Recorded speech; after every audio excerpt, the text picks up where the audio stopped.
자, 이 시간 우리 다시 한번 우리 사도신경 다시 한번 우리 읽으면서 같이 한번 나눠보도록 하겠습니다. 우리 사도신경 다시 한번 고백해보도록 하겠습니다. 다 같이 읽겠습니다. 아멘. 자, 오늘은 계속해서 사도신경의 말씀을 나누면서 13번째 말씀을 같이 나누겠습니다. 우리 지난주에는 계속해서 지지난주부터 성령에 대해서 말씀 나누고 있습니다. 성부, 성자, 성령. 그 중에서 이제 성부와 성자에 이어서 성령 하나님에 대한 말씀을 우리 지난주부터 나누었습니다. 그래서 첫 번째는 성령을 믿사오며 라는 말씀을 나누었습니다. 그리고 두 번째는 지난주에는 거룩한 공예에 대해서 말씀을 나누었습니다. 자, 지난주 말씀 한번 복습해 보도록 하겠습니다. 자, 지난주에 세 가지를 우리가 기억해야 된다라고 말씀드렸는데, 자, 첫 번째는 무엇이었습니까? 기억해야 될 세 가지. 그 첫 번째는 나는 거룩한 교회입니다.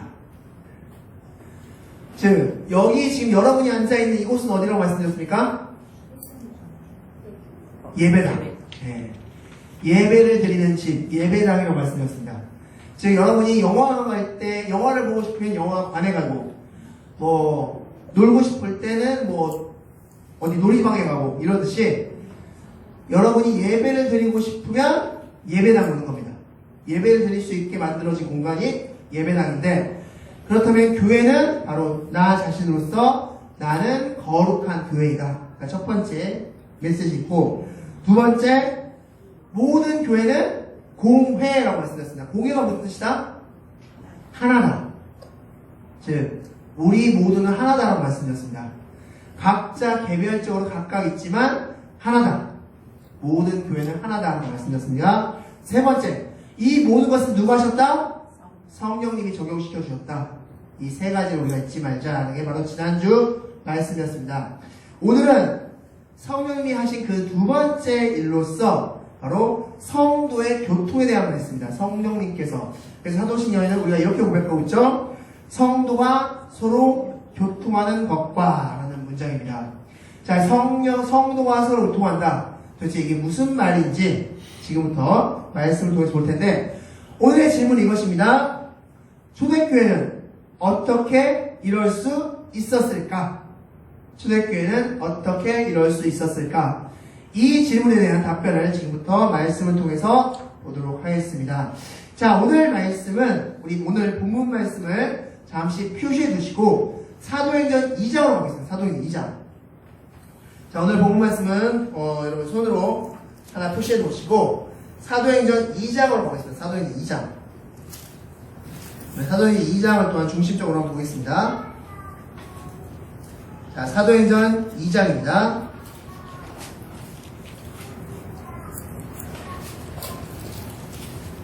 자, 사도행전 2장 43절부터 한번 가보겠습니다.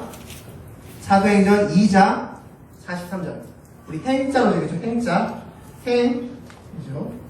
요행롬. 거기서 행자 찾으셔서 2장 43절부터. 자, 43절부터 47절까지 먼저 한번 쭉 읽고, 이어서 말씀 나누겠습니다.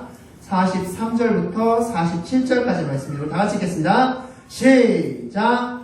사람마다 두려워하는데 서도들로 말미암아 기사와 표적이 많이 나타나니 믿는 사람이 다 함께 있어 모든 물건을 서로 통용하고 또 재산과 소유를 팔아 각 사람의 필요에 따라 나눠주며 날마다 마음을 같이하여 성전에 모이기를 힘쓰고 집에서 떡을 떼며 기쁨과 순전한 마음으로 음식을 먹고 하나님을 찬미하며 또 온 백성에게 칭송을 받으니 주께서 구원받는 사람을 날마다 더하게 하시니라. 아멘. 자, 이 말씀 너무나 유명한 말씀이죠. 바로 초대교회 모습입니다. 자, 오늘 제가 질문 드렸던 게 이것이었죠. 초대교회는 어떻게 이럴 수 있었을까? 이 초대교회 모습을 지금 읽어드렸는데, 자, 그럼 먼저 질문 드리겠습니다. 초대교회와 지금 현대교회의 가장 큰 차이점이란 뭐가 있을까요? 뭐가 있을 수 있을까요? 지금 여러분께서 읽으셨던 그 본문이 있습니다. 무엇이 있습니까? 자, 44절 보면 믿는 사람이 다 함께 있어 라고 말씀하고 있죠. 즉, 초대교회는 공동체 생활을 했습니다. 지금은 여러분 각자의 위치 가운데서 각자 여기 예배당에 오셨죠? 네, 그 당시에는 같이 함께 공동생활을 했습니다. 자, 그러면 이제 공동생활을 했다는 것에 있어서 두 가지 질문을 먼저 던져보겠습니다. 첫 번째는, 그렇다면 공동생활을 하려면 뭐 먹을 것도 있어야 되고, 뭐 입을 것도 있어야 되고, 뭐 이렇게 있어야 되는, 사용되는 금액이 있을 텐데, 그 사용되는 금액, 그 돈은, 재정은 어떻게 마련했을까요? 자, 그것이 이제 45절에 있습니다. 45절 말씀 다시 한번 읽겠습니다. 시작! 또 재산과 소유를 팔아 각 사람의 필요에 따라 나눠주며. 아멘. 즉, 사도행전 4장 34절부터 35절 말씀 보면 이렇게 말씀하고 있습니다. 집 있는 자나 밭 있는 자들은 그 집이나 밭을 팔아서 그 판 값을 사도들의 발 앞에 두었다고 말씀하고 있습니다. 즉, 이때 당시의 헌금 방식은 자신의 재산을 팔아서 그 돈을 사도들의 발 앞에 둔 것입니다. 그래서 가장 유명한 얘기가 있죠. 아나니와 삽비라. 아나니와 삽비라가 재산을 팔아서, 땅을 팔아서 그 판 값에 얼마나 숨기고 나머지 금액을 어디다 두었다고 성경이 보고 있습니까?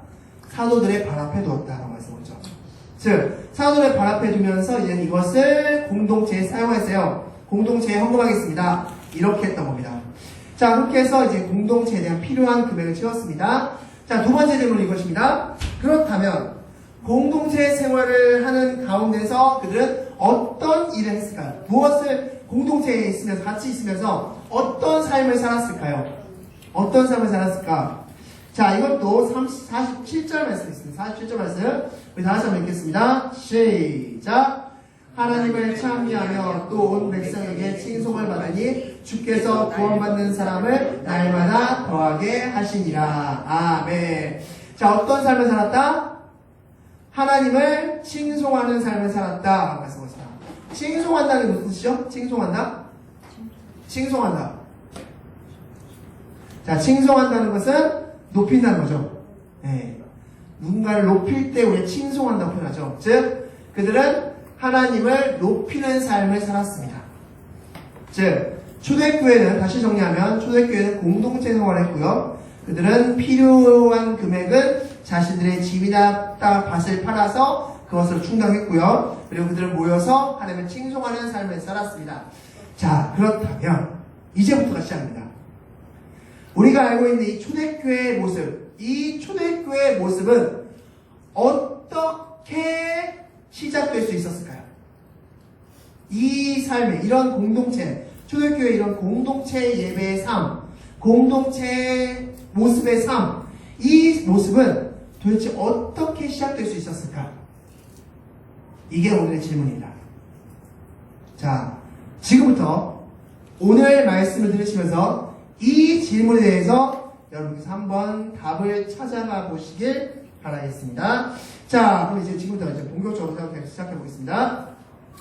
자, 오늘 사도신경의 어떤 부분을 다룬다고 말씀드렸습니까? 성도가 서로 교통한다 라고 말씀드렸습니다. 질문 드리겠습니다. 교통이 뭔가요? 교통. 여기서 교통이 무슨 뜻인가요? 교통. 성도가 서로 교통한다. 우리가 매주마다 사도신경을 하고 있는데 사도신경에서 교통한다 라고 말하고 있는데 교통이 무슨 뜻이죠? 교통사고의 교통인가요? 교통정체 교통인가요? 자, 교통. 이 교통의 한자어는 사교육교회의 통할 총자입니다. 그러니까 그래서 우리 이 교통을 많은 경우 교제라고 번역합니다. 네, 교제. 성도가 서로 교제한다라고 번역합니다. 그런데 과연 이게 맞을까요? 자, 성경에서도 역시 이 교통이라고 해석된 단어, 이 원어를 사용하고 있는데 먼저 이 원어를 말씀드리겠습니다. 우리가 교통이라고 번역한 사도신경에서 교통이라고 번역한 이 단어의 원어는 코이노니아입니다. 코이노니아. 자, 근데 이 코이노니아가 어떤 뜻이냐? 도대체 이 코이노니아. 이 코이노니아 역시 친교한다, 교제한다, 참여한다, 이런 뜻을 가지고 있습니다. 아까 해석된 교통, 즉, 사귄다, 교제한다, 그것과 거의 비슷한 뜻이죠? 그런데, 여기서 이제 중요한 부분이 나옵니다. 이 성경에서 교통한다라는 단어를 사용했던 그 본문이 약 20개 정도 되는데 이 코이노니아라는 단어를 사용한 본문이 약 성경 전체에서 20번 정도 사용했습니다. 그런데 이 20번 다 성도들끼리 친하게 지내 라는 말씀이 없습니다. 20번 다 이 교통이라는 코이노니아라는 단어를 사용했는데 단 한 번도 너희들 친하게 지내? 너희들 싸우지 마? 성도들끼리 다투면 안 돼? 라는 단어를 사용하지 않았다는 겁니다. 즉, 지금 무슨 말이냐? 성도가 서로 교통한다는 이 사도신경 이 문구를 그냥 단순히 성도들끼리 친하게 지내세요 라고 해석하면 된다 안 된다? 안 된다는 겁니다. 이건 성도들끼리 친하게 지내세요 문구 아닙니다. 자, 그럼 지금부터 어떤 문구인지 지금부터 같이 보도록 하겠습니다. 요한 1서 말씀 같습니다. 이 코이노니아가 사용된 본문입니다. 다 같이 읽겠습니다. 시작! 우리가 보고 들은 말을 너희에게 도전함은 너희로 우리와 석임이 있게 하려 하니 우리의 석임은 아버지와 그의 아들 예수 그리스도와 더불어 누림이라. 아멘. 자, 여기서 누구랑 사귀라? 하나님과 잘 사귀라 라고 말씀합니다. 여기 석임이 바로 코이노니아입니다. 자, 본문 있어요. 고린도후서 13장 13절 말씀 역시 코이노니아가 사용된 본문입니다. 읽겠습니다. 시작! 주 예수 그리스도의 은혜와 하나님의 사랑과 성령의 교통하심이 너희 우리와 함께 있을지어다. 아멘. 우리가 이제 엎드린 교회는 아니지만 많은 교회에서 우리 축도 말씀으로 사용되는 말씀이 전문이죠. 자, 여기서도 역시 교통한다. 코이노니아가 사용되는데 이 코이노니아 사람들하고 친하게 지내세요 라는 문구입니까? 아니죠. 하나님 성령님과 친하게 지내세요 라는 문구입니다. 성령님과 친하게 지내세요. 코이노니아 하세요 라는 문구라는 겁니다. 자, 고린도전서 보겠습니다. 자, 고린도전서 1장 9절 말씀 다 같이 읽겠습니다. 시작! 너희를 불러 그의 아들 예수 그리스도 우리 주와 더불어 교제하게 하시는 하나님은 미쁘시도다. 아멘.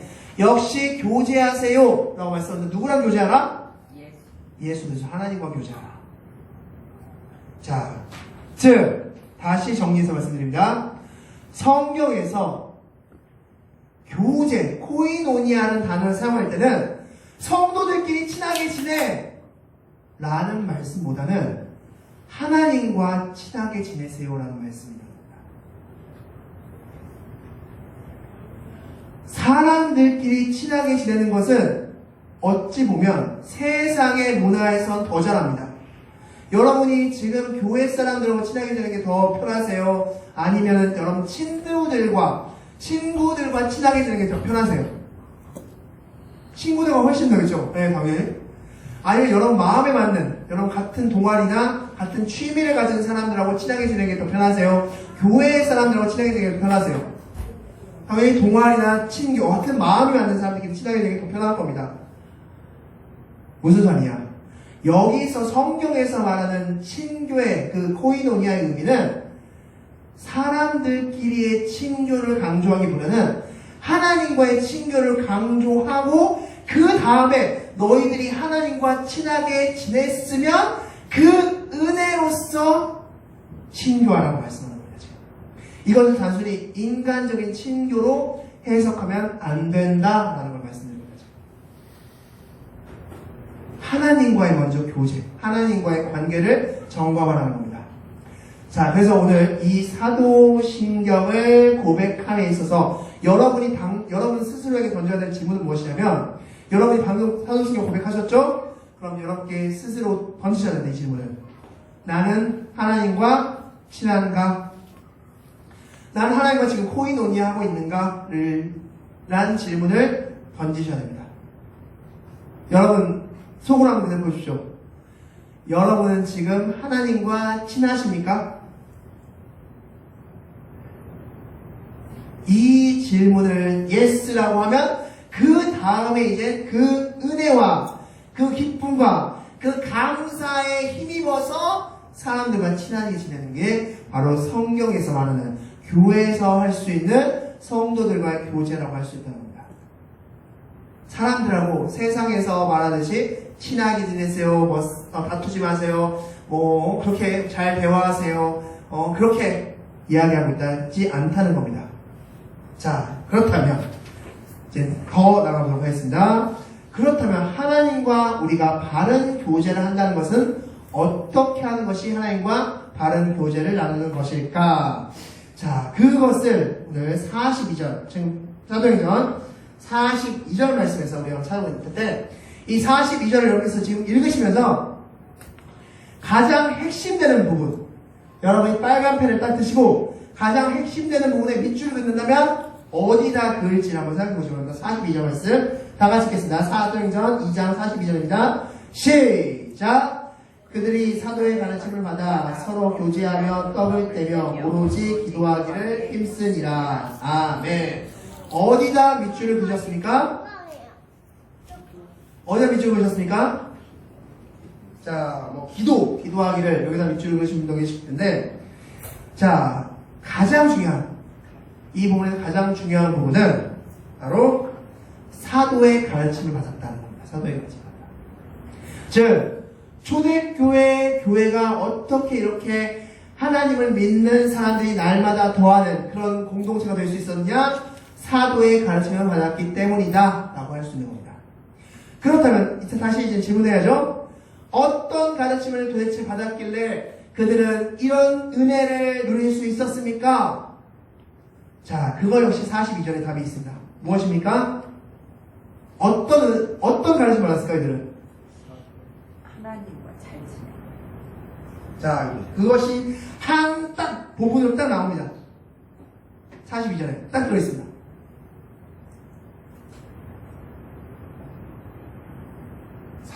네? 사도의 가르침. 네, 그건 제가 말씀했고요. 그러니까 어떤 사도의 가르침을 받았을까? 어떤 사도의 가르침? 어떤 내용의? 사도가 어떻게 가르침을 했는데 어떤 사도의 가르침을 받았을까? 이게 42절에 다 들어있습니다. 항상 기도하라. 네, 그 앞에 있는 떡을 떼며. 떡을 떼며. 자, 이 떡을 뗀다는 게 뭔 뜻일까요? 떡을 뗀다. 단순히 그때 그 당시에 주식은 빵이었으니까 그냥 밥 먹었나? 같이 밥 먹었다는 얘기인가? 그거 아니죠. 고린도전서 10장 16절 17절 말씀 보면 이 떡에 대해 설명하고 있는데 이 떡은 그리스도의 몸이다 라고 설명하고 있습니다. 즉 성경에서 떡을 뗐다는 표현은 단순히 밥을 먹었다는 표현이 아니라 어떤 의미다? 성만찬, 성찬식을 했다는 표현이다 라고 말씀할 수 있습니다. 그렇다면 성찬식을 했다는 이 표현은 다른 말로 말하면 사도가 뭘 가르쳐줬다는 겁니까? 예수 그리스도를 가르쳐줬다는 겁니다. 예수 그리스도의 죽음이 곧 너의 죄에 의한 죽음이야 라는 걸 가르쳐줬기 때문에 그 은혜에 감사해서 그 은혜를 기억하고자 떡을 떼는 성찬식을 했다는 겁니다. 즉 사도는 뭘 가르쳐줬다? 사도들은 어떤 걸 가르침을 주었다? 예수 그리스도가 누군지를 가르쳐줬다는 겁니다. 예수 그리스도가 누군지. 즉 우리가 배워야 될, 우리가 이 교회 안에서, 예배당 안에서 배워야 될 가르침은 무슨 가르침이냐면 예수 그리스도에 대한 가르침입니다. 예수님이 누구신지, 이 땅에 오셨다는 그 예수님, 이 땅에 2000년 전에 오셨다는 그 예수님이 누구신지에 대한 정확한 가르침을 받을 때 그때 이 초대교회의 은혜가 우리에게 임할 수 있을 거라 믿습니다. 바로 여러분 역시 예수에 대한 가르침을 받으시는 여러분들이 되시기 바라겠습니다. 자, 그렇다면 마지막으로 이 모든 것을, 이러한 예수의 가르침, 사도들이 행했던 이 예수의 가르침을 사람들에게, 그래, 저 이야기, 예수의 이야기는 나에 대한 이야기야, 내 죄를 예수님께서 해결해 주셨다는 이야기야 라고 깨닫게 해주신 분은 누구시다? 성령입니다. 그래서 사도신경에 성령님 파트에 이 부분이 들어가 있는 겁니다.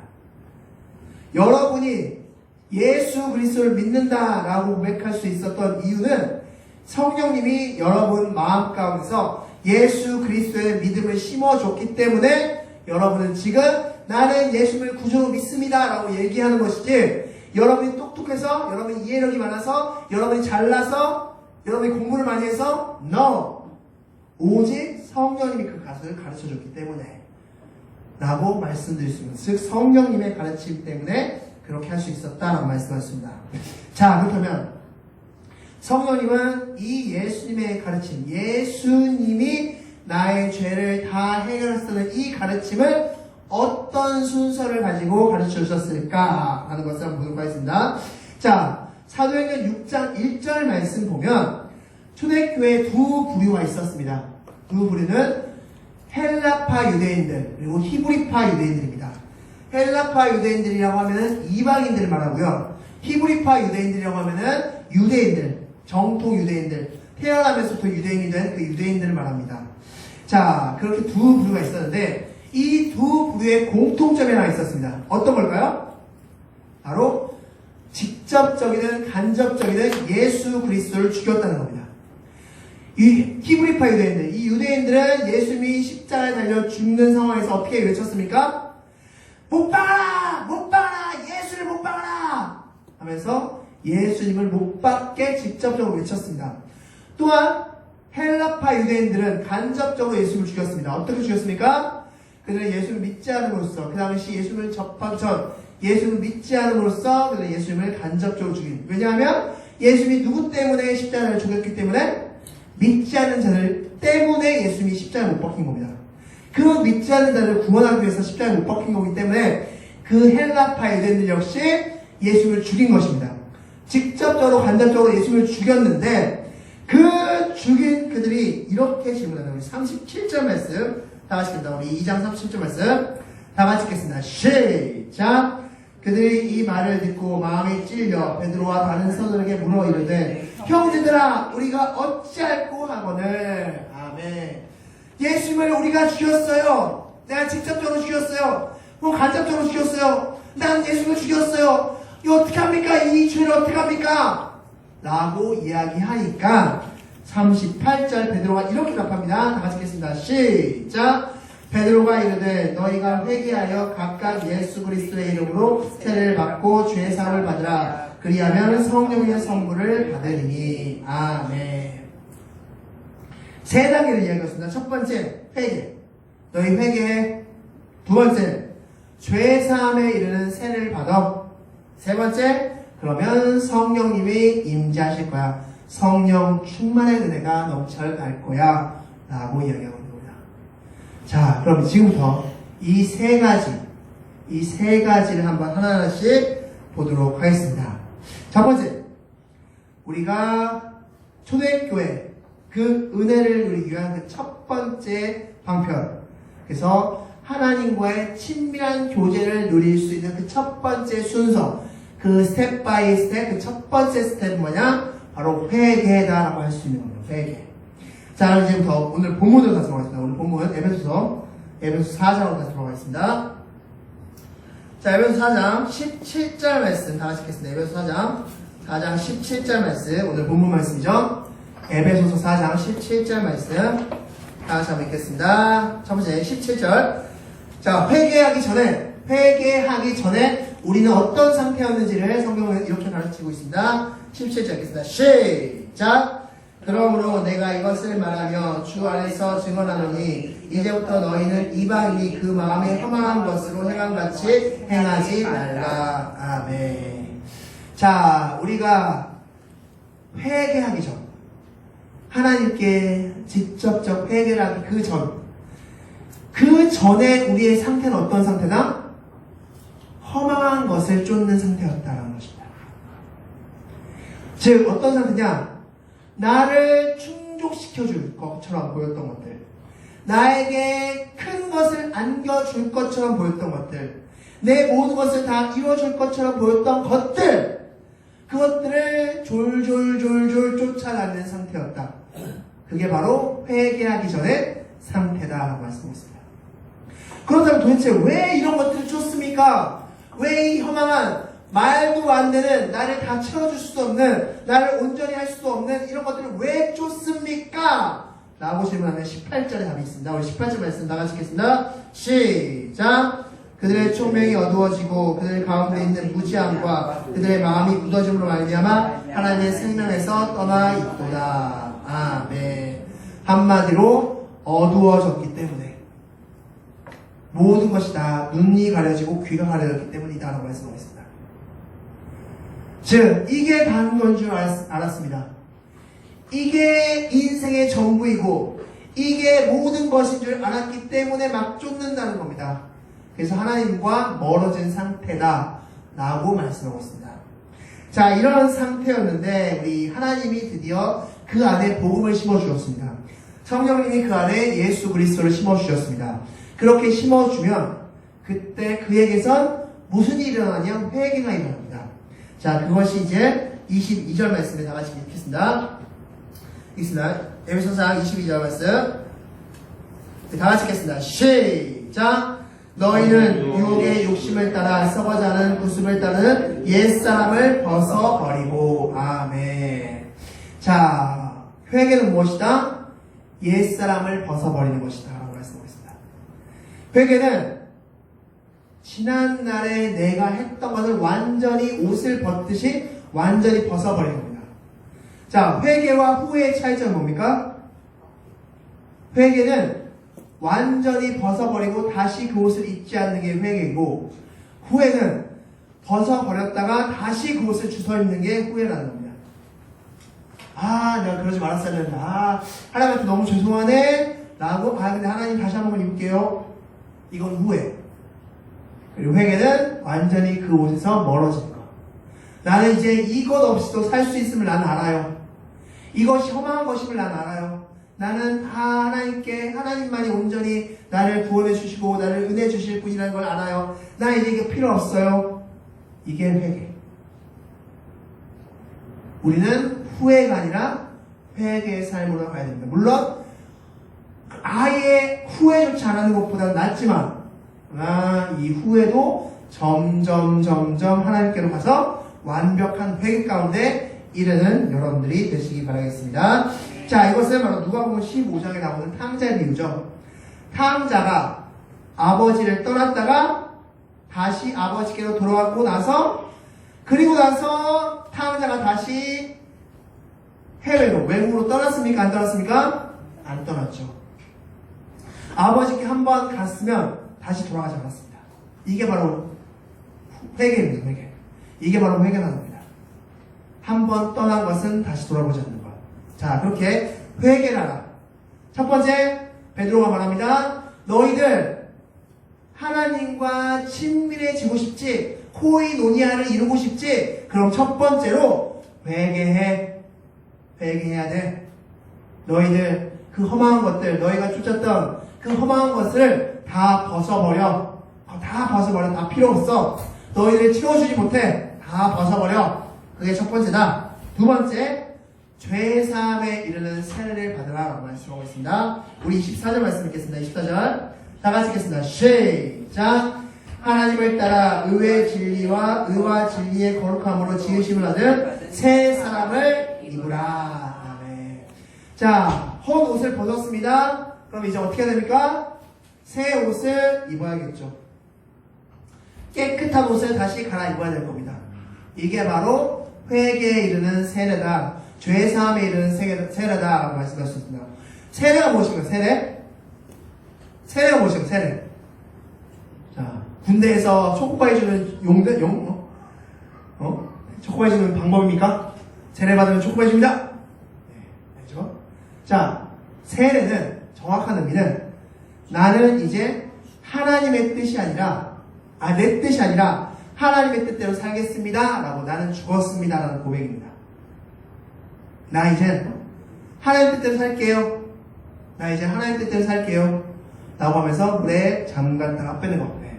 그게 바로 세례의 원음입니다. 나는 죽었습니다. 내가 그동안 내 뜻, 내 마음대로, 내 욕심대로, 내가 하고 싶은 대로 살았던 그 나는 죽었습니다. 이제 하나님 뜻대로 살겠습니다. 이게 바로 세례의 의미입니다. 이게 바로 죄의 용서함 받는 세례의 의미라는 것이죠. 즉, 새 사람을 입는 겁니다. 이게 바로 구원의 단계라고 할 수 있습니다. 먼저는 회개, 그리고 죄 사함에 이르는 세례. 자, 이렇게 하고 나서, 자, 이게 무엇이다? 한마디로 코이노니아다. 하나님과의 교제다라고 할 수 있습니다. 하나님과 교제를 하는 겁니다. 이렇게 함으로써 하나님과 교제를 나눈 상태에서 그 다음에 성도들 간의 교제를 나눈다 라고 할 수 있습니다. 자, 오늘 본 말씀 우리 31절 32절 말씀 읽도록 하겠습니다. 32절 32절 말씀 다 같이 읽겠습니다. 시작. 너희는 모든 악독과 노함과 분냉과 떠드는 것과 비방하는 것을 모든 악의와 함께 버리고 서로 친절하게 하며 불쌍히 여기며 서로 용서하기를 하나님이 그리스도 안에서 너희를 용서하신 것 같이 하라. 아멘. 자, 앞서 설명드렸죠. 맨 처음에 우리의 교제, 교회 안에서 성도들의 교제는 세상에서 말하는 교제처럼 친하게 지내가 아니라고 말씀드렸습니다. 우리는 하나님의 은혜를 받은 자로서 그 은혜를 힘입어서 그 은혜로 베푸는 게 바로 성도의 교제입니다. 자, 말씀하고 있죠, 지금. 너희는 모든 악독과 노함과 분내과 떠는 것과 비방하는 것을 악의와 함께 버려버리고 서로 친절하게 하고 불쌍히 여기고 서로 용서해야 되는데 이 모든 것은 누가 하신 것이다? 그리스도가 하신 것이다. 그 너희가 서로 성도들끼리 사랑하고 성도들끼리 용서하고 성도들끼리 베풀고 초대교회에서 자신의 집과 땅을 팔아서 돈을 패서들의 발 앞에 두어 헌금했던 그 모습, 그것들은 그들이 그리스도의 은혜를 깨달았기 때문에 한 행동이야 라고 말씀하는 거지. 그러므로 우리 그리스도인들은 하나님의 은혜를 받는 게 1번, 그 은혜를 힘입어서 하나님이 나한테 이렇게 해주셨는데 하나님이 나한테 이렇게 해주셨는데 이 사람을 내가 용서 못할까? 10,000달란트를 용서해 주셨는데 100데나리오 용서 못할까? 어마어마한 큰 은혜를 주셨는데 요거 하나 사람 못 베풀까? 이게 바로 그리스도의 사랑이라는 겁니다. 이게 바로 성도와 서로 교통하는 겁니다. 그리스도가 여러분에게 해주신 것만큼 하시면 됩니다. 하나님이 여러분에게 베풀어 주신 사랑만큼 해주시면 됩니다. 그러므로 우리는 무엇을 먼저 해야 됩니까? 하나님과의 코이노니아를 먼저 이루어야 됩니다. 하나님과 먼저 친밀하십시오. 하나님과 먼저 친밀하십시오. 하나님과 정말 뗄 수 없는 상황을 만드십시오. 죄에 대해 설명할 때 이렇게 설명을 많이 하시죠. 죄는 하나님과 나 사이가 틈이 벌어져 있을 때 비집고 나오는 것이다. 자, 이렇게 붙어있을 때 죄가 들어갈 수 있을까요? 절대. 아니면 이 틈을 타라서 죄를 행하는 거죠. 하나님과 완전히 붙으십시오. 24시간 하나님과 늘 항상 교제하시기 바랍니다. 완전히 붙으셔서 하나님, 저 너무 좋아요. 오늘 아침도 너무 기쁘고요. 오늘 점심도 기쁘고요. 하나님과 늘 함께해서 기뻐요. 하나님과 늘 항상 대화하시고 기도하시고 교제하시고 말씀 읽으시고 항상 그렇게 사시는 그런 여러분들이 되시기 바라겠습니다. 자, 그렇게 할 때 여러분들은 어떻게 될 수 있다? 성도들 간의 교제를, 사랑을 이뤄낼 수 있다. 성경은 그렇게 이야기하고 있다는 것을 기억하시기 바라겠습니다. 자, 말씀을 정리하겠습니다. 자, 성도가 서로 교통한다는 것은 단순히, 자, 성도 여러분들 친하게 지내세요. 여러분들 친하게 지내야 돼요. 사람들끼리 알죠? 자, 잘 지내세요. 이 이야기다? 아니다? 아니다. 성도가 서로 교통한다는 것은 누구랑 친하게 지내라는 것이다? 하나님과 코이노니아라는 것이다. 하는 겁니다. 그 다음에 그 은혜를 힘입어서 성도들과 친하게 지내시면 됩니다. 그렇기 위해서는 먼저 첫 번째 회개, 두 번째 죄 사함에 이르는 세례, 그리고 성령 충만의 은혜를 누리시면 됩니다. 그렇게 하심으로써 하나님과 코이노니아, 하나님과 엄청 친하게 지내시는 여러분들이 되시기 바라겠습니다. 기도하시겠습니다.